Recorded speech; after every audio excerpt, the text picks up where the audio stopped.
नमस्कार विद्यार्थी मित्र हो, मी अभिजित ठाकूर आपल्या सर्वांचं स्टडी ऑनलाईन 75 या आपल्या यूट्यूब चॅनलवर सगळ्यांचं स्वागत करतो। आज आपण पाहतोय की सन 2021 मध्ये सर्व काही चालू आहे, पण त्यासोबतच जनगणना सुद्धा यावर्षी होणार आहे। कारण आत्तापर्यंत नियमितपणे दर 10 वर्षांनी जनगणना ज्या आहेत त्या होत आहेत। मग या जनगणनेचा इतिहास काय आहे हे आपल्याला त्या ठिकाणी आजच्या लेक्चरचा विषय आहे। ठीक आहे, भारतामध्ये झालेल्या ज्या एकूण जनगणना आहेत त्याची माहिती आपल्याला पाहिजे आणि त्यासोबतच कोणत्या कोणत्या कालखंडामध्ये काय काय जनगणनेचं वैशिष्ट्य होतं हे सुद्धा आपल्याला इतिहासाच्या माध्यमातून पाहायचं आहे। त्यामुळे विनंती करतो की असेच माझे नवनवीन व्हिडिओ जर तुम्हाला पाहायचे असतील तर आजच माझ्या चॅनलला सबस्क्राइब करा। खाली जे सबस्क्राइबचं बटन दिलेलं आहे त्याला प्रेस करा आणि बेल आयकॉनला ऑल याच्यावर क्लिक करा, जेणेकरून माझे अपडेट व्हिडिओ जे आहेत इतिहासासंबंधी आणि इतर विषयासंबंधी सुद्धा ते आपल्यापर्यंत पोहोचून जातील। चला लेक्चरला स्टार्ट करूया। सगळ्यात पहिले तर भारतामध्ये आत्तापर्यंत ज्या जनगणना झाल्या त्यामध्ये सर्वात पहिली जनगणना जर कोणी केली असेल तर ती जनगणना केली होती 1872 मध्ये लॉर्ड मेयो या व्हाईसरॉयने। ठीक आहे, बघा भारतामध्ये झालेली आत्तापर्यंतची पहिली जनगणना ज्याला आपण म्हणू, ठीक आहे, पहिली जनगणना जी झाली ती सन 1872 साली झाली होती, जी केली होती लॉर्ड मेयो या व्हाईसरॉयने। ठीक आहे, लॉर्ड मेयो बद्दल सांगायचं झालं तर राणी व्हिक्टोरियाचे द्वितीय क्रमांकाचे सुपुत्र म्हणजेच गाबडं म्हणून त्या ठिकाणी त्याला ओळखलं जातं।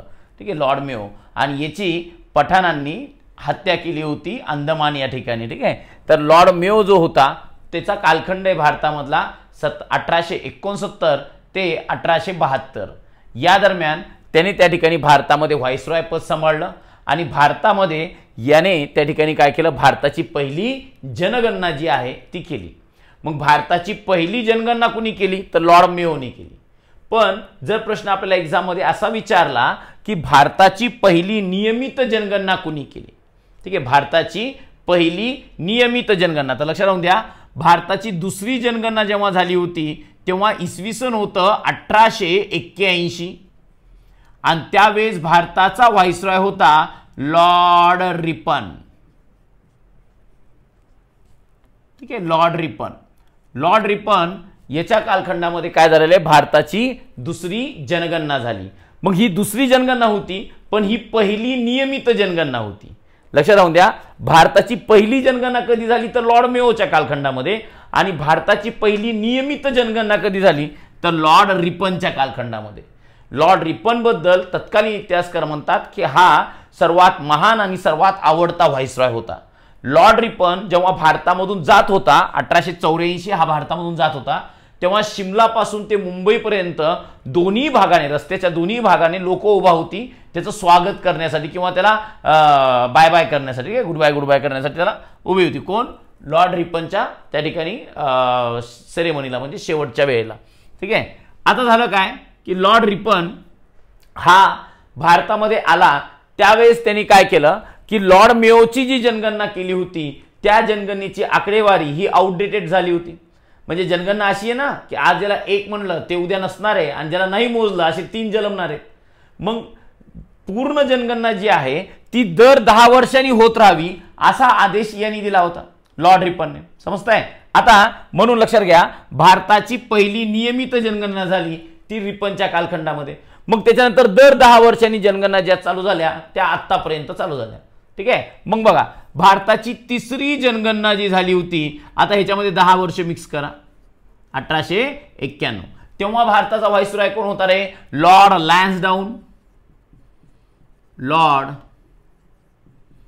लान्सडाऊन हा भारताचा व्हाईसरॉय होता। ठीक आहे, आता त्याच्यानंतर तिसरी जनगणना तर ही झाली लॉर्ड लॅन्सडाऊनच्या कालखंडामध्ये। चौथी जनगणना, भारताची चौथी जनगणना झाली होती, पुन्हा 10 वर्ष मिक्स करा याच्यामध्ये, सन 1901 मध्ये, आणि तेव्हा भारताचा व्हाईसरॉय कोण होता रे? Lord Curzon. ठीक आहे, ज्यांनी बंगालची फाळणी केली होती, व्हिक्टोरिया मेमोरियलची स्थापना केली होती, भारतामध्ये पोलीस खात्यामध्ये CIDची स्थापना करण्यात आली अँड्रू फ्रेझर या समितीच्या शिफारशीनुसार, तो लॉर्ड कर्झन। ठीक आहे, बंगालची फाळणी करणारा लॉर्ड कर्झन। त्याच्या कालखंडामध्ये काय झालं होतं, भारतामध्ये चौथी जनगणना झाली होती। त्यानंतर भारताची 5वी जनगणना, पुन्हा 10 वर्ष मिक्स करा याच्यामध्ये. कोणतं वर्ष येईल? 1911. ठीक आहे, 1911 भारताची 5वी जनगणना झाली लॉर्ड हार्डिंग्ज दुसरा याच्या कालखंडामध्ये. ठीक आहे, लॉर्ड हार्डिंग्ज दुसरा का? कारण पहिला जो होता त्यांनी रविवारची सुट्टी दिली होती. 1844 ते 1848 असा त्याचा कालखंड आहे. हा दुसरा आहे, 1910 ला आला होता आणि 1916 ला तो गेला होता भारतातून. तर लॉर्ड हार्डिंग दुसरा हा व्हाईसरॉय होता ज्याने दिल्ली दरबार भरवला होता. ठीक आहे, दुसरा दिल्ली दरबार जो भरला तो लॉर्ड हार्डिंगच्या कालखंडामध्ये. ठीक आहे, आणि त्यावेळेस पंचम जॉर्ज आला होता भारतामध्ये. ठीक आहे, भारताची राजधानी दिल्ली करण्यात आली. हे सगळं काही ह्याच्या कालखंडामध्ये घडलं. तेव्हा भारताची 5वी जनगणना 1911 मध्ये त्या ठिकाणी झाली. आता पुन्हा 10 वर्ष मिक्स करा. सन 1921 ला लॉर्ड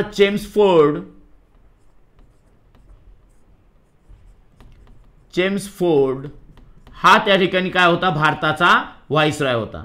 आणि त्याच्या कालखंडामध्ये भारताची 6वी जनगणना जी आहे ती झालेली आहे. लक्षात घ्या, भारताची पहिली व्यापक जनगणना कधी झाली असा जर प्रश्न आला. ठीक आहे, भारताची पहिली व्यापक जनगणना कधी झाली तर ती लॉर्ड चेम्सफोर्डच्या कालखंडामध्ये झालेली आहे. पहिली व्यापक जनगणना इथे आपण लिहू शकतो. जर इथे द्यायचंच म्हणलं तर थोडक्यामध्ये मी सांगतो. या इथे लॉर्ड रिपनच्या कालखंडामध्ये काय झालेलं आहे? पहिली दशवार्षिक किंवा ह्याला आपण म्हणूया नियमित जनगणना.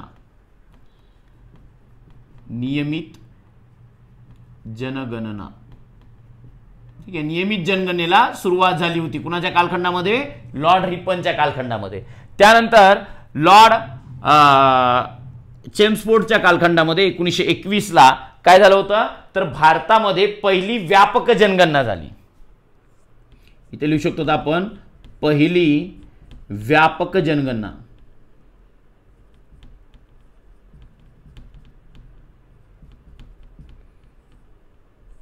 ठीक आहे, पहिली व्यापक जनगणना. आता व्यापक जनगणना म्हणजे काय रे? तर आतापर्यंत ज्या जनगणना झाल्या 5 जनगणनेपर्यंत, त्या जनगणना अशा होत्या की एका रूम मध्ये बसून प्रत्येक राजाला पत्र पाठवून दिलं जायचं आणि सांगितलं जायचं किंवा तुझ्या इथं किती लोक आहेत समजताय, किंवा एखाद्या राज्य शासनाला किंवा तिथल्या जिल्हाधिकारीला किती संख्या आहे तो तिची जिल्हाधिकारीची आकडेवारी अंदाजे सांगायचा. हे एका रूम मध्ये बसून बेरीज हाणायची आणि झाली भारताची जनगणना. पण चेम्सफोर्डच्या कालखंडामध्ये त्यांनी सांगितलं की तुम्ही डायरेक्ट काय करा, जनगणना अधिकारी नियुक्त करा आणि एक एक एक एक एक एक अशी शिरगिनती करा. म्हणजेच त्या ठिकाणी काय करा तर तुम्ही लोकांना मोजा. मग झालं काय की यावेळेस जी आकडेवारी हातात आली ती 1911च्या आकडेवारीपेक्षा खूप वेगळी होती. समजताय? म्हणजे 1921 साली जी जनगणना झाली ही भारतामध्ये पहिली व्यापक जनगणना झालेली. समजताय? म्हणजे आतापर्यंत जी एका रूम मध्ये बसून बेरीज करायची ते नव्हतं. त्याच्या ऐवजी काय झालं तर भारतामध्ये प्रत्येक लोक हा गणला गेला. म्हणून लक्षात घ्या, या आकडेवारीमध्ये आणि या आकडेवारीमध्ये खूप मोठा फरक आढळला. म्हणून याला आपण महाविभाजन वर्ष असंही म्हणतो. ठीक आहे, महाविभाजन वर्ष. कोणत्या वर्षी? महाविभाजन वर्ष. म्हणजे काय? व्यापक जनगणना कधी झाली तर 1921 ला लॉर्ड चेम्सफोर्डच्या कालखंडामध्ये. यालाच आपण महाविभाजन वर्ष असं देखील त्या ठिकाणी म्हणतो. आता त्यानंतर पुढची जनगणना झाली ती 1931 ला. बघा आता 7वी जनगणना आहे 1931 साली. तेव्हा भारताचा व्हाईसरॉय कोण होता रे? तोच ज्यांनी महात्मा गांधींसोबत करार केला होता दुसऱ्या गोलमेज परिषदेमध्ये येण्यासाठी, लॉर्ड आयर्विन. ठीक आहे, लॉर्ड आयर्विन. आता लॉर्ड आयर्विन जो होता याच्या कालखंडामध्ये 1931 ला जी जनगणना झालेली ही भारतामध्ये झालेली पहिली जातीनिहाय जनगणना म्हणून ओळखली जाते. लक्षात घ्या, भारतामध्ये झालेली पहिली जातीनिहाय जनगणना कोणती तर 1931 साली झालेली जनगणना. ठीक आहे, पहिली जातीनिहाय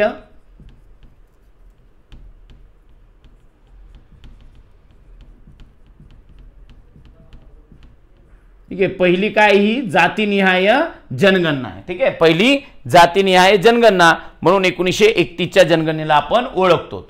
लक्षात घ्या, याचीच आकडेवारी जेव्हा समोर आली होती तेव्हा इंग्लंडचे पंतप्रधान रॅमसे मॅकडोनाल्ड यांनी जातीय निवाडा जाहीर केला होता आणि त्यामध्ये भारतीय अस्पृश्यांना स्वातंत्र्य मतदारसंघ देण्यात आली म्हणून मोहनदास करमचंद गांधी यांनी काय केलं होतं, एरवाडा इथे उपोषण केलं होतं. समजते ना. म्हणूनच डॉक्टर बी आर आंबेडकर यांनी जाऊन त्यांची मनधरणी केली आणि जो करार झाला त्याला आपण पुणे करार, एरवाडा करार, ऐक्य करार किंवा गांधी आंबेडकर करार म्हणून सुद्धा आपण ओळखतो. ठीक आहे. तर ही काय झाली, पहिली जातीनिहाय जनगणना. लक्षात घ्या.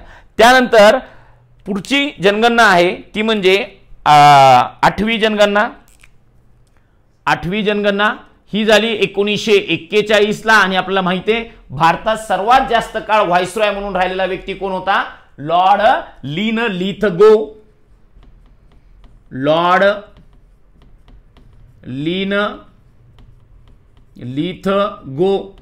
ह्याच्या नावात जरी गो असलं तरी हा लवकर गो झालाच नव्हता. ठीक आहे, लिनलिथगो.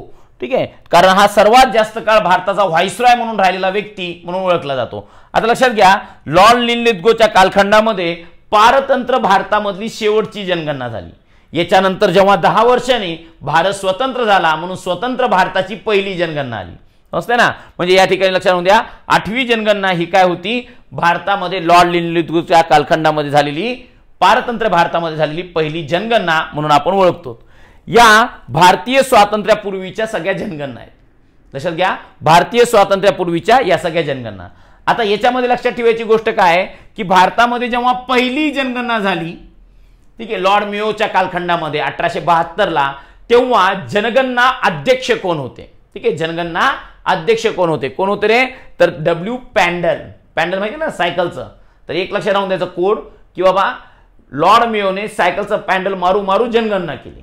म्हणजे डब्ल्यू पॅन्डल हे कोण होते, पहिल्या जनगणनेचे अध्यक्ष. ठीक आहे, तर हे ते इथं. आणि हे स्वातंत्र्यापूर्वी झालेल्या सगळ्या जनगणना लॉर्ड मेयो, रिपन ते 10-10 वर्षांनी पूर्ण आपण या ठिकाणी घेतल्या, लॉर्ड लिनलिथगो पर्यंतच्या या जनगणना झाल्या. आता पुढच्या वेळेस झालं काय, भारत स्वतंत्र झाला आणि स्वतंत्र भारतामध्ये मग पहिली जनगणना झाली. आता हे थोडं पुसून घेतो मी. ठीक आहे, स्वतंत्र भारतामध्ये पहिली जनगणना झाली ती 1951 ला. बघा, ही आता स्वतंत्र भारताची पहिली जनगणना होती आणि नियमितपणे चालत आलेली किती होती रे, 9वी जनगणना. बघा, 8वी आहे ना ही 1941 ची, तर स्वतंत्र भारताची पहिली आणि नियमितपणे चालत आलेली 9वी जनगणना कधी झाली रे, 1951 ला. 1951. तेव्हा भारताचे पंतप्रधान कोण होते, आता इथं तर व्हाईसरॉय बघितले आपण, आता इथे बघूया पंतप्रधान. ठीक आहे, भारताचे पंतप्रधान होते पंडित जवाहरलाल नेहरू. ठीक आहे, त्यानंतर बघा पुन्हा 10 वर्ष मिक्स करा. यामध्ये स्वतंत्र भारताची दुसरी जनगणना आणि नियमितपणे चालत आलेली 10वी जनगणना कधी झाली, 1961 ला. 1961. आणि या जनगणने लक्षात घ्या, आता या जनगणनेच्या वेळेस भारताचे पंतप्रधान कोण होते रे, पंडित जवाहरलाल नेहरू. तेच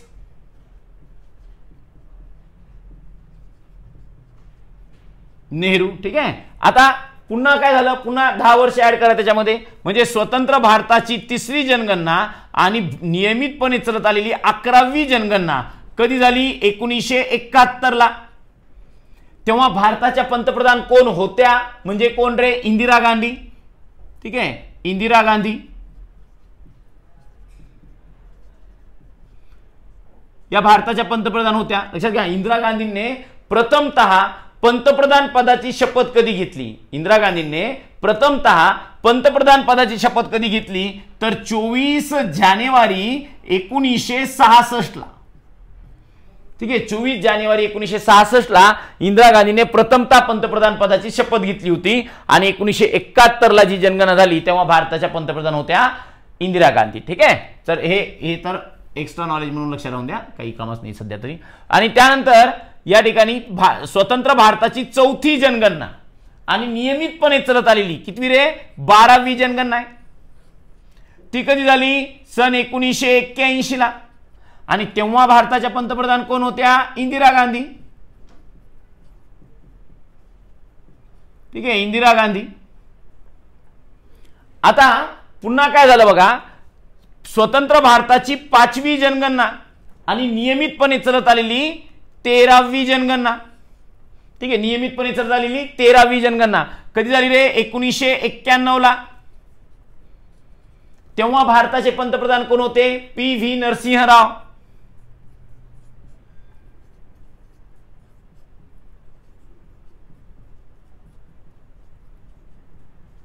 PV नरसिंहराव हे भारताचे पंतप्रधान होते. त्यानंतर बघा, स्वतंत्र भारताची 6वी आणि नियमितपणे चालत आलेली 14वी जनगणना कधी झाली? 14वी. आता त्याच्यामध्ये पुन्हा 10 वर्ष ऍड करा, म्हणजे किती रे? सन 2001 मध्ये झाली. तेव्हा भारताचे पंतप्रधान कोण होते? अटल बिहारी वाजपेयी.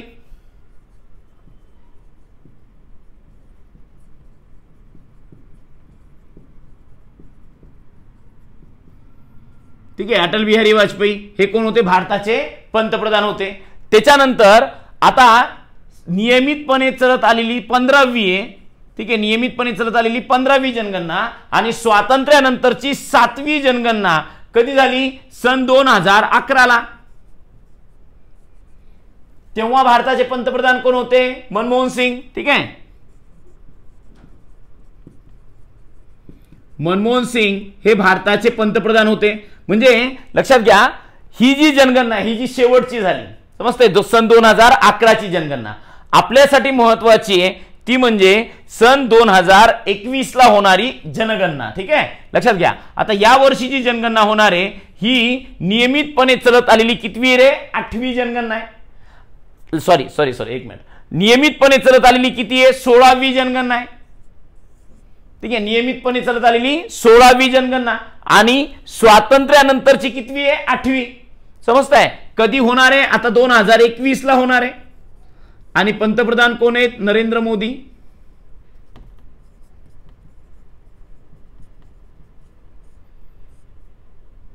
ठीक आहे, तर हे काय झालं त्या ठिकाणी? भारताची आता 2021 ची जी जनगणना आहे ती कितवी जनगणना आहे? नियमितपणे चालत आलेली 16वी आणि स्वातंत्र्यानंतरची जनगणना कितवी आहे म्हणलं तर? 8वी जनगणना. समजतंय ना? स्वातंत्र्यानंतरची 8वी जनगणना आणि नियमितपणे चालत आलेली 16वी जनगणना ती त्या ठिकाणी 2021 मध्ये होणार आहे. ही 2021 ची जनगणना अजून त्याच्याबद्दल त्या ठिकाणी एक नवीन व्हिडिओ टाकतो, कशी होणार आहे, काय होणार आहे त्या संदर्भामध्ये. पण याच्यामध्ये एक लक्षात राहून द्या, सन 2011 ची जी जनगणना आहे, ठीक आहे, ही सुद्धा आपल्याला येणाऱ्या एक्झाम साठी चालू घडामोडी आहे. कारण जनगणना दर 10 वर्षांनी होतात, 10 वर्षाच्या गॅप नंतर होतात, म्हणून 10 वर्षाची जनगणना ही चालू घडामोडीच असते कधी. म्हणून 2011 ची जी जनगणना होती या जनगणनेचे अध्यक्ष होते सी चंद्रमौली. लक्षात घ्या, 2011 च्या जनगणनेचे अध्यक्ष कोण होते? सी चंद्रमौली. त्यानंतर 2011 च्या जनगणनेचं घोषवाक्य काय होतं? 2011 च्या जनगणनेचं घोषवाक्य होतं, आपली जनगणना आपले भविष्य. ठीक आहे, आपली जनगणना आपले भविष्य हे 2011 च्या जनगणनेचं घोषवाक्य होतं. लक्षात घ्या, 2011 च्या जनगणनेमध्ये प्रथमतः तृतीयपंथी लोकांची जनगणना करण्यात आली होती. म्हणजे आतापर्यंत ज्या सगळ्या जनगणना झाल्या या जनगणनेमध्ये कधीच तृतीयपंथी लोकांची जनगणना झाली नाही. पण 2011 च्या जनगणनेमध्ये काय झालं होतं? तृतीयपंथी लोकांची जनगणना जी आहे ती त्या ठिकाणी झाली होती. ठीक आहे, तृतीयपंथी लोकांची जनगणना 2011 च्या जनगणनेमध्ये झाली होती. बरं, पुन्हा लक्षात घ्या, 2011 ची जी जनगणना होती ही भारतीय स्वातंत्र्यानंतरची पहिली आणि नियमितपणे चालत आलेली दुसरी अशी जातीनिहाय जनगणना होती जी जातीनिहाय झालेली. कळतंय? लक्षात घ्या मी काय म्हणलंय. म्हणजे पारतंत्र्य भारतामध्ये पहिल्यांदा जातीनिहाय जनगणना कधी झाली हे पाहिजे इथं. 1931 ला लॉर्ड आयर्विनच्या कालखंडामध्ये झाली पहिली जातीय निहाय जनगणना. आणि त्याच्यानंतर स्वतंत्र भारतामध्ये पहिली जातीनिहाय जनगणना कधी झाली तर सन 2011 मध्ये. ठीक आहे, पहिली जातीनिहाय जनगणना सन 2011. त्यानंतर लक्षात घ्या, सन 2011 मध्ये जी जनगणना झाली त्यामध्ये प्रथमतः तृतीयपंथी लोकांची जनगणना करण्यात आली. सन 2011 मध्ये पहिली जातीनिहाय जनगणना झाली. समजतंय? आता जातीनिहाय जनगणनेची सुरुवात कुठून झाली? लक्षात घ्या, जेव्हा आपण जनगणना करतो कोणती जनगणना असेल तर 1 नंबर कुणाचा असतो? आपला तर काही असणार नाही. पहिला नंबर असतो राष्ट्रपती, ठीक आहे, नंतर उपराष्ट्रपती, नंतर पंतप्रधान, त्याचं मंत्रिमंडळ, हे सगळ्यांचं, आणि आपला नंबर किती आहे तर आधार कार्डवर बघा किती आहे तर जनगणनेमध्ये, समजतंय, म्हणजे तितक्या लांब लांब आहे.